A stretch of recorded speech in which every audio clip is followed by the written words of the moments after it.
एक दिन परीक्षित अपने राज्य में भ्रमण करने के लिए निकले तो अपने दादा परदादा के जमाने का जो खजाना रखा था विचार किया कि चलो उसको देख लेता हूं कि कितना मेरे दादा परदादा मेरे लिए छोड़ कर गए हैं।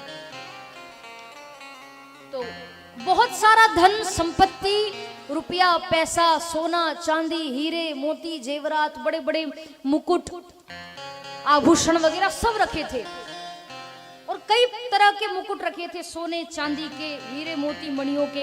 एक मुकुट रखा था सोने का, वो मुकुट परीक्षित को बड़ा अच्छा लगा तो परीक्षित जी ने वो मुकुट पहन लिया और मुकुट पहन करके वन विहार करने के लिए गए। वहां पर कलयुग से उनकी भेंट हुई, कलयुग को मारने के लिए दौड़े क्योंकि कलयुग के प्रभाव से धर्म के 4 चरण हैं, सत्य, दान, दया और पवित्रता। पर कलयुग के प्रभाव से धर्म के 3 पैर तो कट गए, एक ही पैर पर धर्म खड़ा है और उस एक पैर को काटने के लिए कलयुग आ रहा था। तो जब धर्म बैल रुदन कर रहा था, गौ माता रो रही थी, पृथ्वी माता व्याकुल हो गई थी, तब परीक्षित ने कहा कि चिंता मत करो, मैं तुम्हारी रक्षा करूंगा। कलयुग को आते हुए देखा कि 3 चरण तो काट दिए हैं कलयुग ने धर्म के, एक और चरण काटने के लिए आ रहा है।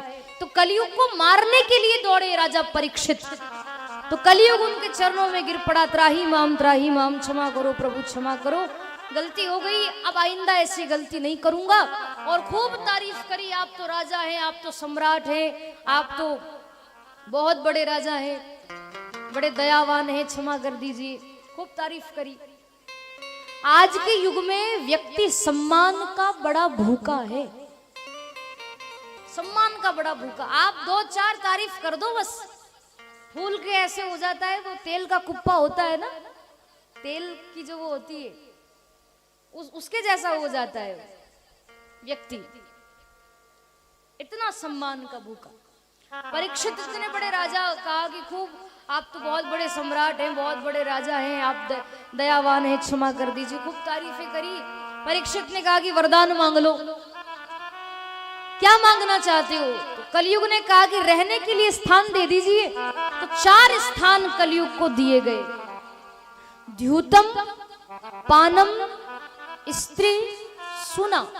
द्यूतम कहते हैं जुआ खेलने को, जो लोग जुआ खेलते हैं उस जुए में कपट के रूप में कलयुग निवास करता है। द्यूतम यानी जुआ खेलना, और पानम यानी शराब पीना, जो लोग शराब पीते हैं उसमें भी कलयुग निवास करता है। पर स्त्री गमन करना, अपनी पत्नी है उसके बाद भी किसी दूसरी स्त्री से संबंध रखना, उसमें भी कलयुग निवास करता है।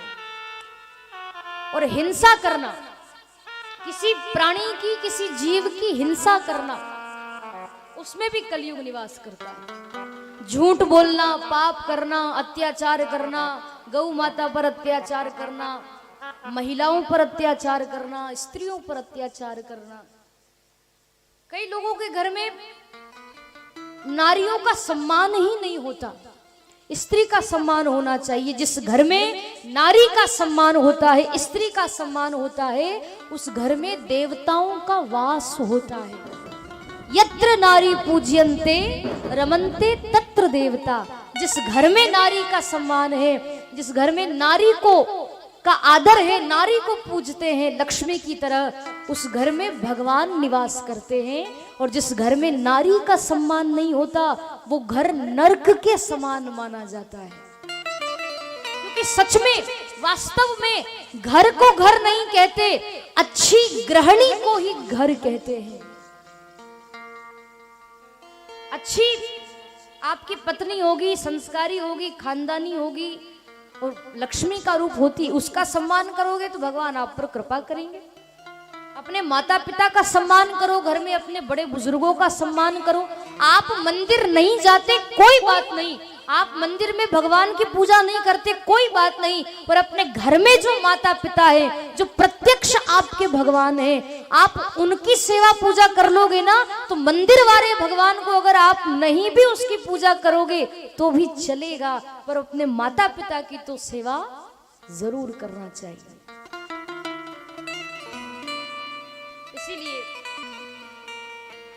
जितने भी गलत कार्य होते हैं संसार में उन सब में कलयुग का निवास है, ऐसा परीक्षित जी ने उसको स्थान दिए। तो कलयुग बोला कि महाराज ये सब तो गंदे स्थान है, एक अच्छा सा कोई स्थान दे दीजिए। तो फिर तारीफ कर दी। तो परीक्षित जी के मुख से निकल गया कि जाओ, स्वर्ण में तुम्हारा वास होगा, सोने में तुम्हारा वास होगा। बस फिर क्या था, कलयुग ने सूक्ष्म रूप लिया और परीक्षित जी के मुकुट में प्रवेश कर गया।